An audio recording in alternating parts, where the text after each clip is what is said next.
Hello friends, welcome to my channel. आज हम करेंगे class 8 chapter 1 rational numbers. Rational number का इंट्रोडक्शन करते हुए हम सबसे पहले बताएंगे नेचुरल नंबर्स को। नेचुरल नंबर्स क्या होंगे बच्चों? जो 1 2 3 स्टार्ट 1 से स्टार्ट होगा, यानी कि स्मॉलेस्ट नेचुरल नंबर क्या होगा? 1 से स्टार्ट होगा। और जो सो ऑन नंबर जो होंगे, कोई एंड नहीं है, वो सब नेचुरल नंबर्स होंगे। जैसे अब हम काउंटिंग करते हैं हम कहाँ से स्टार्ट करेंगे? 1 2 3 एंड इस तरह से हम काउंट करते चले जाते हैं, तो ये सारे नेचुरल नंबर्स हैं। Next is whole number. Whole number जितने भी नेचुरल नंबर्स हैं, अगर उसमें हम ज़ीरो भी ऐड कर देंगे तो वो सब बन जाएंगे whole number. Now next is integers. Integers में सारे होल नंबर्स तो हैं ही, उसके साथ नेगेटिव नंबर्स भी आ जाएंगे, तो वो बन जाएंगे हमारे इंटीजर्स। यानी कि इंटीजर्स में negative number, zero and all natural numbers. Now next one is rational number. Rational number बच्चों हमेशा होता है अपॉन में। अपॉन जैसे -2/5, -3/7, 4/5, 2/9। तो ये बच्चों इसका जो है हम हमेशा ये ध्यान रखना है कि ये हमेशा इसकी तीन बातें ज़रूरी होनी चाहिए। अपॉन के फॉर्म में होना चाहिए, और पी और क्यू यानी कि डिनोमिनेटर और न्यूमरेटर दोनों ही जो है वो इंटीजर्स होने चाहिए, और क्यू जो है वो कभी भी ज़ीरो नहीं होना चाहिए। जैसे कभी भी हम ये नहीं लिख सकते 3/0, क्योंकि ये नॉट डिफाइंड है, तो ये कोई रैशनल नंबर नहीं होगा। कभी भी डिनोमिनेटर में ज़ीरो नहीं आना चाहिए। जैसे अब ये लिख दिया हमने -2/5, सॉरी मैं इरेज कर देती हूँ उसको, ठीक है। जैसे ये है, यहाँ पे इरेज करके यहाँ लिखती हूँ। जैसे -2/5, ये है 4/7, ये है, ये रैशनल नंबर। चाहे वो माइनस में हो चाहे वो प्लस में हो, इससे कोई फ़र्क नहीं पड़ता है। लेकिन रैशनल नंबर हमेशा तीन बातें उसमें ध्यान रखनी है। उसमें हमेशा एक तो अपॉन में होना चाहिए, और कभी भी जो उसका डिनोमिनेटर है वो जो है वो कभी भी ज़ीरो नहीं होना चाहिए। तो ये हमारा इंट्रोडक्शन है थोड़ा सा। और अब उसके बाद अब बारी है हमारी प्रॉपर्टीज़ की। अब हम डिस्कस करेंगे प्रॉपर्टी ऑफ रैशनल नंबर। देखो बच्चों, इसमें बताया गया है कि पहले क्लोजर प्रॉपर्टी के बारे में बात करें हम। क्लोजर प्रॉपर्टी में हम सबसे पहले एडिशन की बात कर देते हैं। जैसे ए और बी हमने दो नंबर ले लिया, उनको प्लस करके एक थर्ड नंबर आ गया सी, यानी कि ए भी रैशनल नंबर है हमारा, बी भी रैशनल नंबर है और सी भी रैशनल नंबर है। तो हमने जैसे यहाँ पे एग्जांपल मैंने ले लिया 1/4 प्लस 3/4 इक्वल टू, हम देखो ये ऐसे करते हैं, 1/4 प्लस 3/4 इक्वल टू, अब नीचे तो डिनोमिनेटर दोनों के सेम है तो 4 का 4 ही लिखेंगे, ऊपर 1 + 3 लिख देते हैं। 1 + 3 यानी कि 4/4, यानी कि जो ये हमारा आंसर आया 4/4, ये भी हमारा रैशनल नंबर ही है। तो यानी कि दो रैशनल नंबर को ऐड करने के बाद हमारा रैशनल नंबर ही आता है। नाउ नेक्स्ट है, तो ये हमारी क्लोजर प्रॉपर्टी साबित हो गई है। Now next is subtraction. Subtraction में भी हमने एग्जांपल ले लिया, जैसे 5/7 -4/7। अब इसको हम माइनस करेंगे तो क्या आएगा? नीचे डिनोमिनेटर सेम है तो एलसीएम सेम ही रहेगा, तो 5 - 4, 5 में से 4 गया 1, तो 1/7 हमारा ये आंसर आ गया है। ये मैंने आपको करके दिखा दिया कि किस तरह से आया 7/7। तो 1/7 भी हमारा रैशनल नंबर है। तो यही दो रैशनल नंबर को अगर हमने सब्ट्रैक्ट किया है, दो रैशनल नंबर को अगर हमने सब्ट्रैक्ट किया तो हमारा आंसर भी रैशनल नंबर है। तो ये भी हमारी एक क्लोज प्रॉपर्टी है। अब मल्टीप्लिकेशन के लिए, मल्टीप्लिकेशन का भी करते हैं। जैसे इसमें हमने लिया 2/5, 2/5 को हम मल्टीप्लाई कर देंगे 3/5 से। अब मल्टीप्लिकेशन में हम क्या करते हैं? न्यूमरेटर को न्यूमरेटर से मल्टीप्लाई करते हैं, तो 3 2 जा हो गया 6, और डिनोमिनेटर को डिनोमिनेटर से 5 5 जा 25, तो 6/25 ये हमारा आंसर आ गया। यानी कि दो रैशनल नंबर को अगर हमने मल्टीप्लाई किया तो हमारा आंसर भी रैशनल नंबर में है। तो यानी कि ये क्लोजर प्रॉपर्टी मल्टीप्लिकेशन में भी अप्लाई होती है। Now next is division. Division में हम क्या करेंगे? अब हमने डिवीज़न का एग्जांपल ले लिया, जैसे 2/5 डिवाइड बाय 3/5। ओके, अब इसमें हम डिवीज़न में हम क्या करते हैं 2/5 और जो इसको डिवाइड के साइन के बाद हम की जगह हम मल्टीप्लाई लगा देंगे और जो डिवाइड के साइन के जस्ट बाद में जो नंबर है उसका हम रेसिप्रोकल कर लेंगे अगर वो अपॉन में है तो 5/3 आ गया। 5 से 5 कट गया तो हमारा आ गया 2, ये 1 जाएगा, 5 बन जाए, 5 बन जाए तो 2 बन जा 2 अपॉन और ये 3 बन जा 3, तो हमारा आंसर आ गया 2/3। ये मैंने आपको यहाँ पे करके दिखा दिया, शायद आपको इस तरह से समझना आया हो तो यानी कि डिवीज़न में भी हमारी जो है प्रॉपर्टी क्लोजर प्रॉपर्टी अप्लाई होती है। तो अब इसके बाद नेक्स्ट है क्यूमिटेटिविटी।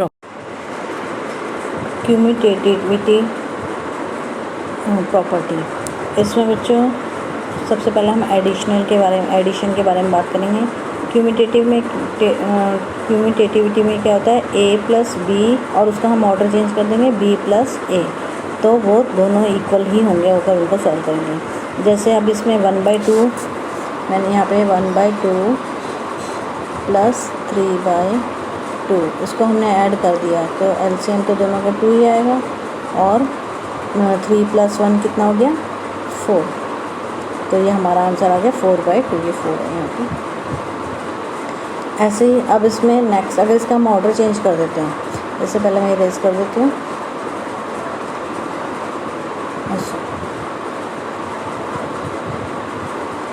इसका हम ऑर्डर चेंज कर देंगे 3/2 प्लस 1/2, इसको हम सॉल्व करेंगे तो क्या आ जाएगा हमारा 3 + 1 4/2, तो इसका आंसर 4/2 ही आएगा। तो यानी कि दोनों का सेम आंसर है 4/2 और 4/2, तो ये हमारा एडिशन के लिए क्यूमिटेटिव प्रॉपर्टी अप्लाई होती है, यानी कि commutative addition is commutative for rational number, ठीक है। लेकिन सब्ट्रैक्शन के लिए ये अप्लाई नहीं होगी, इज़ नॉट इक्वल। क्यों? क्योंकि अब जैसे इसमें 1/2 माइनस 3/2 हम करते हैं, तो इसको सॉल्व करेंगे तो क्या आ गया, डिनोमिनेटर दोनों का सेम है तो एलसीएम 2 ही आया। 1 - 2 इक्वल टू 1 - 2 इक्वल टू 1 - 3 है, 1 - 3 इक्वल टू -2, क्योंकि बड़ा माइनस वाला है तो -2/2 ये आंसर आ जाएगा। तो ये हमारा -2/2 है। और अब इसको हम इरेज करके अब दूसरे वाला दिखाते हैं 3/2 -1/2। अब हमने इसका ऑर्डर चेंज कर दिया, इसमें हमने 1/2 पहले लिया था, 3/2 बाद में, इसमें हमने 3/2 पहले लिया, 1/2 बाद में। अब इसको सॉल्व करेंगे तो 3 - 1 कितना हो गया 2 अपॉन एलसीएम दोनों का 2 ही है, तो इसका आंसर आ गया हमारा 2/2। लेकिन इसका आंसर हमारा आया था -2/2, तो ये दोनों डिफरेंट है, ये -2/2, ये 2/2, तो इसलिए क्यूमिटेटिव प्रॉपर्टी में जो है सब्ट्रैक्शन जो है वो अप्लाई नहीं हो सकती क्यूमिटेटिव प्रॉपर्टी में। Now next is multiplication. Multiplication में a × b = b × a, a और b दोनों को अगर हम मल्टीप्लाई करें या उसका ऑर्डर चेंज करके b और a को मल्टीप्लाई करें तो सेम आएगा। जैसे 1/2 × 3/2, तो एलसीएम लेंगे तो इसमें एलसीएम तो लेना ही नहीं, 3 न्यूमरेटर को न्यूमरेटर से मल्टीप्लाई करेंगे, 3 × 1 = 3, डिनोमिनेटर को डिनोमिनेटर से 2 × 2 = 4, तो हमारा आंसर आ गया 3/4। अब इसका ऑर्डर चेंज कर लेते हैं। ऑर्डर चेंज करके कैसे होगा देखिए, 3/2 × 1/2, तो इसका आंसर क्या आ जाएगा 3 × 1 = 3 और 2 × 2 = 4, तो सेम वही 3/4 दोनों में सेम है। तो ये multiplication is commutative for rational number, लेकिन डिवीज़न नहीं है और डिवीज़न भी नहीं है और सब्ट्रैक्शन भी नहीं है, सिर्फ एडिशन और मल्टीप्लिकेशन ही क्यूमिटेटिव फॉर रैशनल नंबर है। ओके, अब डिवीज़न का भी एग्जांपल देख लेते हैं।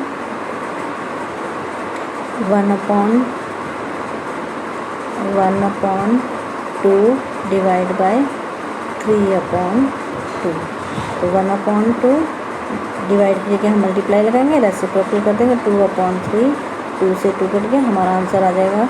इसमें 1/3, तो ये हमारा आंसर आ गया 1/3। अब हम इसको इरेज कर देते हैं और इसका ऑर्डर चेंज करके 3/2 डिवाइड बाय 1/2। तो इसको जब डिवाइड करेंगे तो हम मल्टीप्लाई लगा के इसका रेसिप्रोकल कर देते हैं। 2 से 2 कट गया तो हमारा आंसर आ जाएगा 3/1 इक्वल टू 1, यानी कि 3/1 को हम 1 ही लिखते हैं। तो यहाँ 3/1 को हम 3 लिखेंगे और हमारा यहाँ पे आ गया 3 आंसर, और यहाँ हमारा आया था 1/3। तो इसलिए क्यूमिटेटिव में एडिशन और मल्टीप्लिकेशन में ये क्यूमिटेटिव फॉर रैशनल नंबर है और डिवीज़न और सब्ट्रैक्शन में नहीं है। तो ये था हमारा क्यूमिटेटिव प्रॉपर्टी। एसोसिएटिविटी प्रॉपर्टी, इसमें पहले एडिशन के बारे में बात करेंगे हम। इसमें हम लिखेंगे a प्लस ब्रैकेट में b plus C equal to a plus b bracket में और प्लस सी। मतलब पहले हमने कैसे किया बच्चों, इसमें पहले हमने a b और c को प्लस किया, फिर उसके बाद जो आंसर आया, अब देखो इसमें मैंने एग्जांपल लिया है 1/2 प्लस 3/2 प्लस 5/2। अब पहले 3/2 और 5/2 को प्लस कर दिया, आ गया हमारा 8/2। फिर उसमें हमने ये 1/2 प्लस कर दिया, तो ये 1/2 और 8/2 को प्लस किया तो हमारा आ गया 9/2। ऐसे ही अब इसको, अब पहले हमने b और c को प्लस किया था, लेकिन अब हम पहले प्लस करेंगे a और b को। तो a और b क्या है हमारा 1/2 प्लस 3/2, इनको हमने प्लस किया तो हमारा आ गया 4/2। बाद में फिर हम उसको c को प्लस करेंगे, c हमारा क्या लिया हमने यहाँ पे 5/2। तो अब इसको हमने इन दोनों को प्लस करेंगे तो हमारा आ जाएगा 9/2। तो ये एडिशन में ये प्रॉपर्टी जो है वो एसोसिएटिव प्रॉपर्टी जो है वो लगती है रैशनल नंबर्स में, और मल्टीप्लिकेशन एडिशन में और मल्टीप्लिकेशन में लगती है, सब्ट्रैक्शन और डिवीज़न में नहीं लगेगी ये प्रॉपर्टी। तो अब मल्टीप्लिकेशन में हम क्या करेंगे, जैसे a multiply b multiply c। अब ब्रैकेट में हमने पहले b और c को लिखा, यानी कि पहले हम इन दोनों को b एंड c को मल्टीप्लाई करेंगे, बाद में फिर जो आंसर आएगा उसको a से मल्टीप्लाई करेंगे। ऐसे ही अब अगर उसके अपोजिट देखें तो a और b को पहले मल्टीप्लाई करेंगे, बाद में c को मल्टीप्लाई करेंगे, हमारा आंसर दोनों का सेम ही आएगा। अब ब्रैकेट में हमने जैसे लिखा हुआ है 3/2 मल्टीप्लाई 5/2। अब न्यूमरेटर को न्यूमरेटर से मल्टीप्लाई करेंगे तो 3 5 जा 15 अपॉन 2 2 जा 4, तो 15/4 आ गया। फिर हमने 1/2 को इससे मल्टीप्लाई करा, जो हमारा आंसर आया, तो न्यूमरेटर को न्यूमरेटर से किया 15 1 जा 15 और 2 4 जा 8, तो हमारा आ गया 15/8। ऐसे इसमें अब a एंड b हमारा क्या है, a है हमारा 1/2 एंड b हमारा 3/2। अब इसमें भी न्यूमरेटर को न्यूमरेटर से मल्टीप्लाई करेंगे, 3 1 जा 3 एंड 2 2 जा 4। अब बाद में c हमारा क्या है 5/2 से हम मल्टीप्लाई करेंगे इसको, तो वही सेम आ गया हमारा इसमें भी 3 5 जा 15 एंड 4 2 जा 8, तो 15/8 इसमें भी है इसमें भी है, तो दोनों ही जो है वो इक्वल है। जब हमारा लेफ्ट हैंड साइड और राइट हैंड साइड दोनों इक्वल है तो यानी कि ये मल्टीप्लिकेशन में is associative for rational number. Multiplication में रैशनल नंबर जो है एसोसिएटिव प्रॉपर्टी जो है वो अप्लाई होगी, लेकिन सब्ट्रैक्शन और डिवीज़न में नहीं होगी। Distributive of multiplication over addition for rational number. अब बच्चों इसमें देखो क्या करना है हमने, जैसे डिस्ट्रीब्यूटिव से हमें पता लगा डिस्ट्रीब्यूट करना हमने, जैसे a है, a को हमने मल्टीप्लाई करना है b प्लस c से, तो हम क्या करेंगे, a को पहले b से मल्टीप्लाई कर देंगे, फिर a को हम c से मल्टीप्लाई करेंगे। यहाँ पे हमने यही किया हुआ है कि a को हमने पहले b से मल्टीप्लाई किया, फिर a को हमने c से मल्टीप्लाई कर दिया, ठीक है। तो a हमने यहाँ पे माना 1/2, b हमारा 3/2 एंड c हमारा 5/2। अब पहले हम ब्रैकेट सॉल्व करते हैं हमेशा, तो 3/2 और 5/2 को हमने सॉल्व किया तो हमारा क्या 8/2। अब 8/2 को हम फिर मल्टीप्लाई करेंगे, क्योंकि यहाँ पे ब्रैकेट है तो ब्रैकेट के अंदर जो भी नंबर होते हैं उनसे मल्टीप्लाई करते हैं हम, तो हमने पहले इसका 1 बना लिया, ये आ गया हमारा 8/2। अब इसको 1/2 से मल्टीप्लाई करेंगे तो वही न्यूमरेटर से न्यूमरेटर को मल्टीप्लाई, डिनोमिनेटर को डिनोमिनेटर से, तो 8 1 जा 8 एंड 2 2 जा 4, तो ये हमारा आंसर आ गया 8/4। नाउ अब दूसरी साइड का हम कर लेते हैं। इसमें भी हमने इसमें a इंटू बी है, तो इसमें a इंटू बी है ना, तो a हमारा क्या 1/2 है, b हमारा 3/2 है। फिर प्लस का साइन है, तो अगर यहाँ प्लस का साइन है तो यहाँ भी प्लस का ही होगा बेटा। तो यहाँ पे अब इसको a क्या है हमारा 1/2, इसको मल्टीप्लाई करेंगे हम c से, c हमारा 5/2।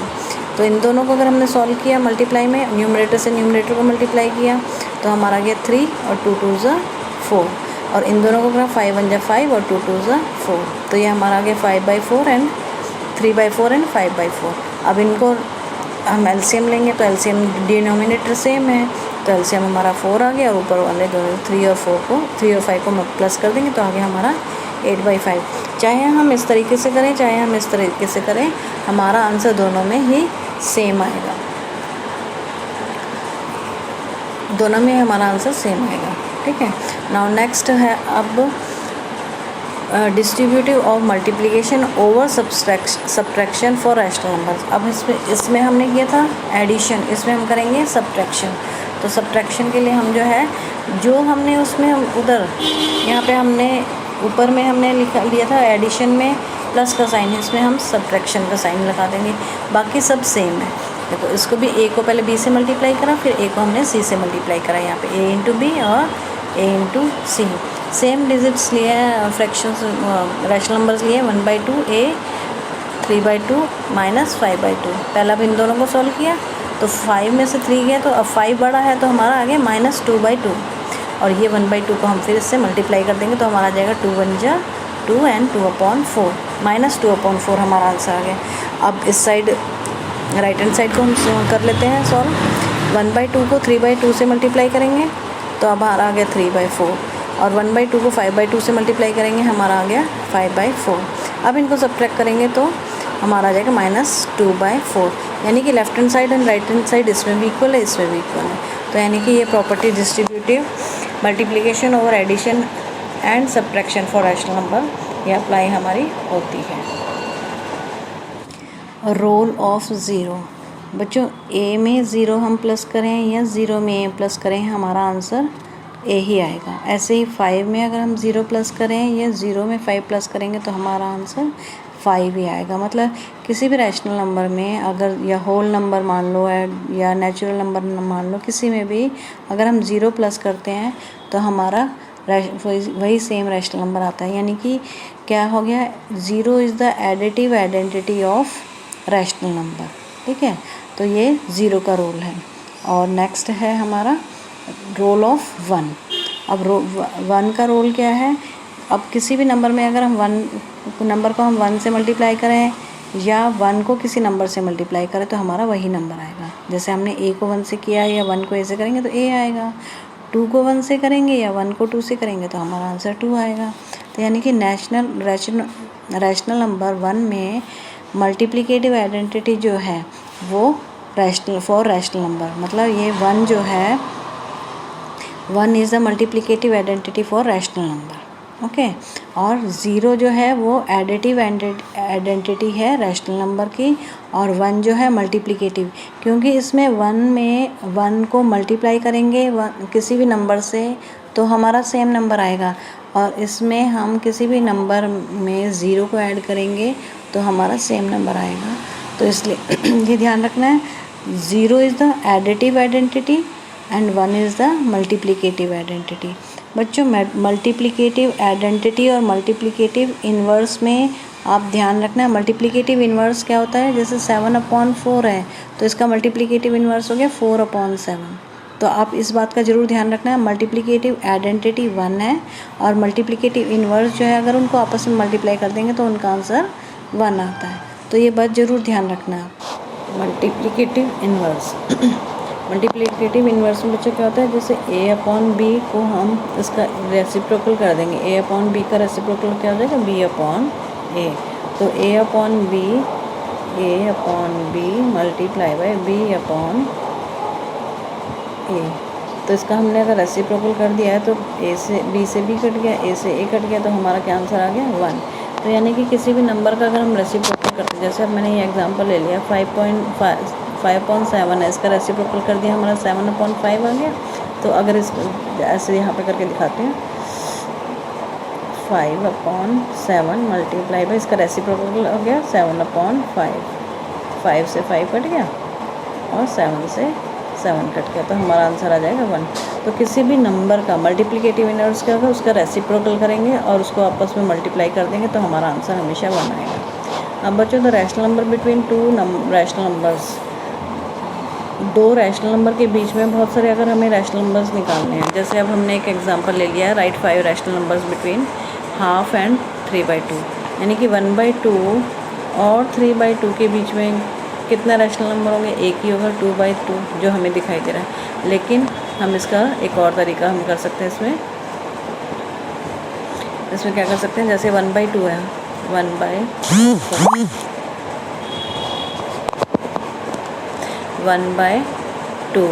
को हम अब हमें कितने निकालने, 5 रैशनल नंबर निकालने, तो 5 में 1 प्लस करेंगे, क्या आ गया 6, तो 6/6 से मल्टीप्लाई कर देंगे। ऐसे ही 3/2 है, उसको भी 6/6 से मल्टीप्लाई कर देंगे, तो हमारा क्या आ जाएगा 6/12 और 18/12। अब 6 और 18 के बीच में हम कोई भी नंबर लिख सकते हैं, जैसे 7/12 लिख दिया, 8/12 लिख दिया, 10/12 लिख दिया, 13/12 लिख दिया, 16/12 लिख दिया, 17/12 लिख दिया। तो ये हमारे रैशनल नंबर आ जाएंगे दो रैशनल नंबर के बीच के।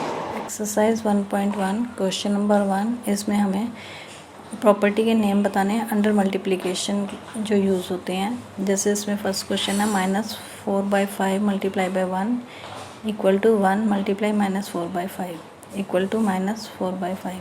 अब बच्चों जहाँ जहाँ -4/5 है वहाँ हमने 1 a लिख लिया है, यहाँ पे -4/5 a, यहाँ पे -4/5 है a, और जहाँ पे 1 है वहाँ पे हमने 1 लिखा है। तो हमारी एक प्रॉपर्टी आ गई है जिसमें कि हम ये देखते हैं कि a को किसी भी नंबर से अगर हम मल्टीप्लाई करते हैं,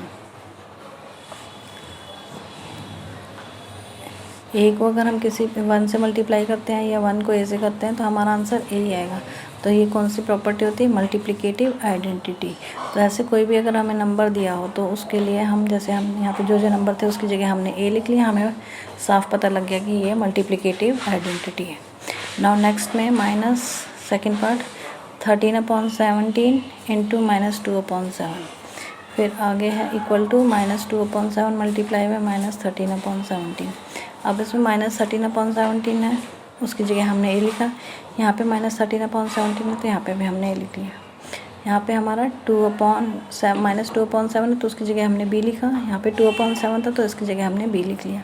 अगर हम अब देखें तो इसमें हमारा क्या हो गया, ऑर्डर चेंज हो गया। -13/17 पहले था, -13/17 पहले था, यहाँ पे इक्वल टू के बाद में आ गया, यहाँ पे बाद में है -2/7 तो यहाँ पे पहले हो गया, यानी कि ऑर्डर चेंज हो गया।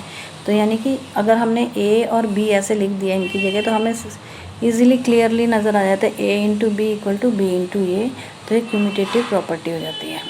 Now next is third one, -19/29 multiply by -29/-19 तो इक्वल टू 1, यानी कि इसमें हमने एक मिनट ये इरेज कर देती हूँ। इसमें हमें यह है a/b, इसका इन्वर्स क्या हो जाएगा b/a। तो a/b को अगर हम b/a से मल्टीप्लाई करेंगे तो हमारा आंसर 1 होगा। और ये कौन सी प्रॉपर्टी में यूज़ होता है, मल्टीप्लिकेटिव इन्वर्स में हमेशा यही होगा। a/b को अगर हम उसके इन्वर्स से मल्टीप्लाई करेंगे तो उसका आंसर 1 आ जाएगा। जैसे इसमें है -19/29 मल्टीप्लाई बाई 29/-19, तो 19 से 19 कट गया, 29 से 29 कट गया, हमारा आंसर 1 आ गया। तो ये मल्टीप्लिकेटिव इन्वर्स में आता है बच्चों। तो यानी कि इसमें फर्स्ट वाले पार्ट में मल्टीप्लिकेटिव आइडेंटिटी, सेकंड में क्यूमुटेटिव प्रॉपर्टी एंड थर्ड में मल्टीप्लिकेटिव इन्वर्स ये यूज़ होगा। क्वेश्चन नंबर 2, इसमें हमें बताना है कि कौन सी प्रॉपर्टी यूज़ हो रही है। इसमें 1/3 मल्टीप्लाई बाई ब्रैकेट में 6 इंटू 4/3 एज 1/3 इंटू 6 इंटू 4/3। बेटा हमें इसमें फिर से वैसे ही करना, जैसे 1/3 के लिए हम a लिख लेंगे, यहाँ पे 1/3 है तो हमने यहाँ पे a लिखा है। अब 6 के लिए हम b लिखेंगे, यहाँ पे भी 6 है तो यहाँ पे हमने b लिख लिया। और यहाँ पे 4/3 है उसके लिए हम c लिखेंगे, यहाँ पे 4/3 हमने c लिख लिया। अब देखो इसमें 3 रैशनल नंबर्स आ गए 1/3, 6 एंड 4/3। तो यहाँ पे भी 3 आ गए A B C। अब यहाँ पे A B एंड C दोबारा आ गया A B C। तो ये जो है ये कौन सी प्रॉपर्टी हो जाएगी। अब इन्होंने पहले ब्रैकेट कौन से किस में लगाया है, B एंड C वाले में, और इक्वल टू इधर जो है वो किस में आया है, A एंड B वाले में। यानी कि उन्होंने ब्रैकेट का ऑर्डर चेंज कर दिया है। पहले हमने B और C को मल्टीप्लाई किया, फिर उसको इससे करेंगे, या पहले A और B को मल्टीप्लाई कर लो फिर C से कर लो। तो ये कौन सी प्रॉपर्टी में यूज़ होता है, ये एसोसिएटिव प्रॉपर्टी में यूज़ होता है। तो ये कौन सी प्रॉपर्टी हमारी हो गई, associative property. Now question number 3, the product of 2 rational number is always rational number. 2 rational number का प्रोडक्ट जो हमेशा बच्चों रैशनल नंबर ही होता है। ये हमारी एक्सरसाइज कंप्लीट हो गई है। Rapid review for chapter 1, additive identity for rational number 0 होता है बच्चों। Multiplicative identity for rational number 1 होता है। ये बच्चों दोनों क्वेश्चंस फिलिंग द ब्लैंक्स या टिक द ऑप्शंस में आ सकते हैं, तो आप इस बात का ध्यान रखें। Multiplicative inverse of A upon B is B upon A। अगर इनका हम प्रोडक्ट करते हैं A अपॉन B और B अपॉन A का, तो हमारा आंसर 1 आएगा। यहाँ पे ये B नहीं है बच्चों। और cumulative property for the rational number, जिसमें हम A प्लस B और इधर ऑर्डर चेंज कर देंगे B प्लस A। ये एडिशन और सब्ट्रैक्शन में एडिशन एंड मल्टीप्लिकेशन में होता है। Associative property for rational number, इसमें 3 रैशनल नंबर होंगे A B C। पहले हम B और C को प्लस करेंगे, उसका जो आंसर आएगा उसमें हम A प्लस कर देंगे। और राइट हैंड साइड पे पहले हम A और B को प्लस करेंगे, उसका जो आंसर आएगा उसमें हम C प्लस कर देंगे। ये भी बच्चों एडिशन एंड मल्टीप्लिकेशन में ही होता है। डिस्ट्रीब्यूटिव प्रॉपर्टी A ब्रैकेट में B प्लस C, और राइट हैंड साइड पे हम लिखेंगे A को हमने B से मल्टीप्लाई किया, AB प्लस का साइन प्लस A को हम फिर C से मल्टीप्लाई करेंगे तो AC आ जाएगा। तो प्लस का साइन है तो प्लस ही रहेगा इनमें। अगर माइनस का साइन है, अब जैसे नीचे इसमें माइनस का साइन है तो यहाँ पे इनके बीच में माइनस का साइन रहेगा। अब बच्चों इसमें हम क्या करेंगे, पहले हम A और B, अगर यहाँ पे 2 रैशनल नंबर है उनको प्लस करके फिर A से मल्टीप्लाई करें, और या ऐसे कर सकते हैं A और B को मल्टीप्लाई कर दें, A और C को मल्टीप्लाई कर दें और उनको बाद में प्लस करें, तो राइट हैंड साइड और लेफ्ट हैंड साइड का हमारा आंसर सेम होगा। ऐसे ही हमारा सब्ट्रैक्शन में होगा। तो multiplication over addition and subtraction में डिस्ट्रीब्यूटिव प्रॉपर्टी यूज़ की जाती है। Thanks for watching my video. अगर आपको मेरी वीडियो अच्छी लगी है like share comment and subscribe करें। 8th क्लास के बच्चों, आप अपने क्लासमेट्स और अपने फ्रेंड्स को ज़रूर शेयर करें ताकि वो भी इसका फ़ायदा उठा सकें।